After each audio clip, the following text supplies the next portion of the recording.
The unbearable stench of rotting flesh drifting from the back seat was making it difficult to breathe, yet the rear view mirror reflected nothing but an empty cabin. In the pitch-black darkness of the deserted highway, whatever appeared within the reach of my headlights couldn't possibly belong to any living human. The moment an icy hand rested on the back of my neck, I realized one horrifying truth. There was no way off this bus tonight. It was 2:30 a.m. Ever since crossing Shayistaganj on the Dhaka-Sylhet Highway, the road had become unnaturally silent. Thick fog blanketed everything, as if someone had wrapped the entire world in a white shroud. I gripped the steering wheel tightly. Beside me, my helper, Kasem, was fast asleep. There had been only 4 passengers on the bus, and all of them had gotten off long ago. Now, only Kasem and I remained. Suddenly, my headlights caught the figure of someone standing beside the road, waving for the bus to stop. There was no reason anyone should be waiting for a bus in the middle of this lonely stretch of forest at this hour. I pulled over. A woman wearing glasses stepped inside. She was dressed in a plain white sari, carrying an old shoulder bag. Her face was unnaturally pale, and dark shadows surrounded her eyes. "Ma'am, where are you headed?" I asked. The woman didn't say a single word. She simply walked to one of the seats at the back of the bus and sat down. A strange chill ran down my spine. I thought about waking Kasem, but seeing him sleeping so deeply, I decided not to disturb him. I started the engine again and continued driving. About 10 minutes later, the inside of the bus began to grow unnaturally cold. Even the air conditioner couldn't have made it this freezing. Then, a disgusting smell reached my nose. It smelled exactly like a dead animal or rotting flesh. I glanced into the rearview mirror to check on the woman, but the seat was completely empty. No one was there, yet I had clearly seen her sit down just moments ago. My hands began to tremble. I didn't even have the courage to slam on the brakes. I looked into the mirror again. This time, the woman was still nowhere to be seen, but an old shoulder bag was lying on the seat. A thick black liquid was slowly dripping from the bag onto the floor. "Kasem! Hey, Kasem! Wake up, damn it!" I shouted and kicked him hard. Kasem jerked awake. "What happened, boss? Why are you yelling? Look at the back. Tell me, who's sitting in that seat?" My voice was shaking uncontrollably. Kasem turned around. The moment he looked, he froze like a statue. His eyes widened in absolute terror, as if they were about to pop out of their sockets. Stammering, he whispered, "Boss, there's no one sitting there. But where's that horrible smell coming from? It feels like someone died inside this bus." This time, I didn't dare look into the rearview mirror. Instead, I slowly turned my head and looked directly behind me. The seat was empty. Only that old shoulder bag remained. Then, thud! A deafening crash echoed from the roof of the bus. It sounded as if something incredibly heavy had landed on top of it. "Boss, stop the bus! We have to get out!" Kasem screamed in panic. I slammed my foot on the brake pedal. Nothing happened. The brakes weren't working. It felt as though the bus had a mind of its own. The speedometer kept climbing, 80, 100, 120 kilometers per hour. Then a cold whisper brushed against my ear. "Don't leave. Won't you come with us?" A horrifying, inhuman laugh echoed from the back of the bus. Kasem and I looked at each other. Every hair on his body stood on end. Suddenly, I glanced at the rearview mirror. The woman's face appeared once again, but this time there was nothing human about her. Her skin hung loosely from her face. One of her eyes had slipped out of its socket, dangling against her cheek. She stared directly at me. A thick black liquid with the stench of rotting flesh poured endlessly from her mouth. "Boss, smash the mirror! That's not a human!" Kasem grabbed an iron rod and swung it with all his strength.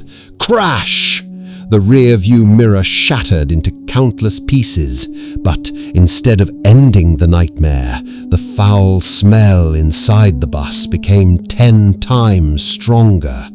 Then, through the darkness, a bloody handprint slowly appeared on the front windshield, a hand covered in fresh blood. And from outside the bus, something began to drag its sharp fingernails across the glass. Scratch, scratch, screech. I almost let go of the steering wheel. Then, through the thick wall of fog, I saw it. A broken culvert straight ahead. The bus was heading directly toward it. Kasem screamed in terror, but the doors had locked themselves. It no longer felt like a bus. It felt like a living coffin made of steel. The brakes had completely failed.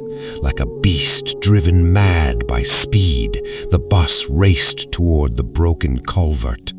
Kasem desperately pulled at the door handle, but it wouldn't budge. It was as if some invisible force had sealed it shut from the inside.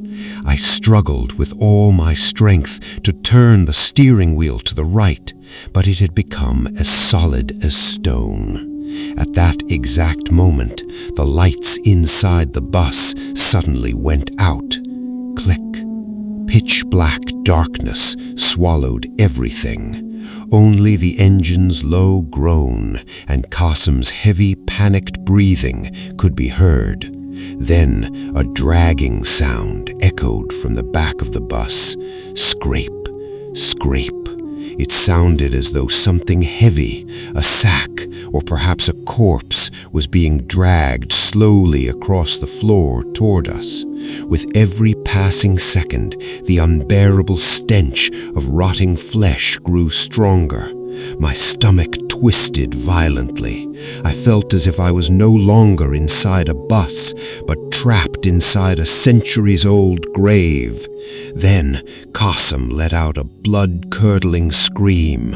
"Boss, something's grabbing my leg. It's pulling me. Boss, please save me." I grabbed the emergency flashlight from the dashboard and shined its beam toward the back of the bus. Nothing could have prepared me for what I saw. Kasem was lying on the floor. From the darkness beneath the rear seats, 2 pale, bluish hands had wrapped around his legs, dragging him beneath the seats. Their fingernails were unnaturally long and as black as coal. The moment my flashlight hit them, I saw her, the woman with the glasses. She was crouching on the floor of the bus. The white sari she had been wearing was now soaked with mud and dried blood. Slowly, she twisted her head. Not a little, a full 180 degrees, until her face was staring directly at me. Her eyes were gone. Only 2 empty white sockets remained. In a dry, raspy voice, she whispered, "Driver, won't you give me a ride?" My body refused to move, but somehow I grabbed a heavy wrench from beside the driver's seat and swung it at those ghostly hands. The hands instantly released Kasem. I pulled him toward the front of the bus with all the strength I had left. He was trembling uncontrollably. The lower part of his pants had been ripped open. Deep claw marks had been carved into the flesh of his leg, with blood slowly seeping from the wounds. Kasem broke down, sobbing in terror. "Boss, she's not human. She's one of the living dead. She's going to kill us." The bus was only moments away from the broken culvert. I realized there was no way to stop it. With no other choice, Kasem and I prepared to smash the side window and jump out, risking our lives. But the instant we turned toward the window, we froze. Outside the glass, there were countless hands.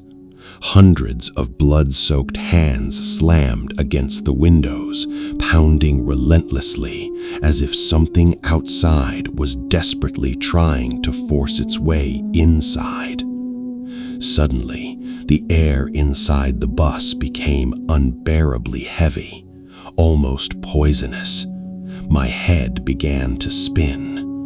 Then, something strange happened. It felt as though my own mind was turning against me. A dark psychological nightmare unfolded inside my head. The bus no longer felt like it was driving along a highway. It felt as if it were moving through a dark chamber inside my own mind. And that woman, maybe she wasn't a ghost at all. Maybe she was the shadow of a sin I had buried deep within my past. Slowly, the woman stood up. Her movements were slow, unnatural, almost lifeless. She staggered toward me.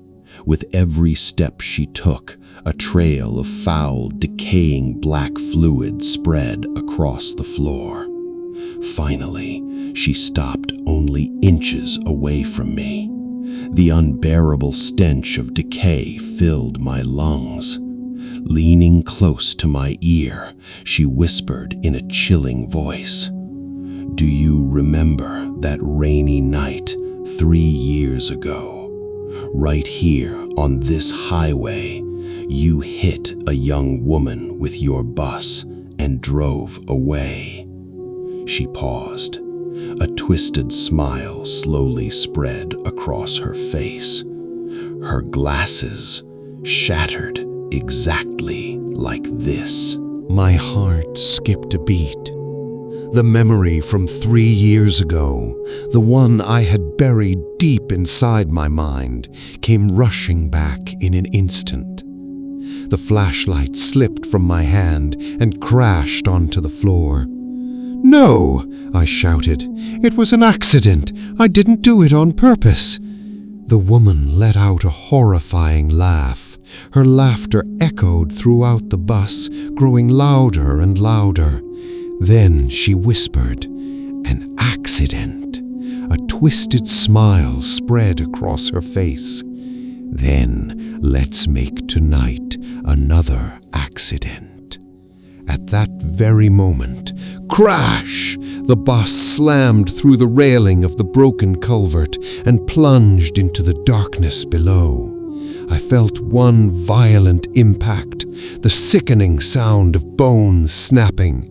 Then everything went black. When I opened my eyes, I found myself lying outside the shattered bus, thrown through one of its broken windows. Silence. The fog had completely disappeared. Kasem was nowhere to be found. I tried to stand, but my entire body was numb, unable to move. I looked toward the wreckage. The bus had been completely crushed and twisted beyond recognition. But something was terribly wrong. There were no bodies inside, not a single one. Even Kasem had vanished. I was completely alone on the deserted highway. With the last of my strength, I pulled my phone from my pocket to check the time. The screen lit up. My blood froze. The front-facing camera had opened automatically and reflected my face. Standing directly behind me was the woman. One of her rotten, decaying hands was resting gently on my shoulder. Then, right beside my ear, I heard that same raspy voice once again. "The bus is gone, driver. Now we'll have to walk together for eternity." I didn't have the courage to turn around. All I could feel was the presence behind me slowly merging with my body. In the endless silence of that deserted highway, even the sound of my own sobbing faded into nothingness. The next morning, when the police recovered the wrecked bus, they found only a pair of broken eyeglasses and an old pair of torn shoes on the driver's seat. There was no sign of the driver, no trace of the helper. Despite an extensive search, neither of them was ever found. Yet something remained inside the empty bus. From the vacant seats drifted the unbearable stench of rotting flesh. It wasn't the smell of blood. It wasn't human decay. It was the very breath of hell itself. To this day, the locals tell the same terrifying story. On every moonless night near that broken culvert, the sound of a bus driver's sorrowful cries can still be heard. They say he is still waiting, still searching for the unseen passenger he could never leave behind, forever driving toward a destination that no living soul can ever reach.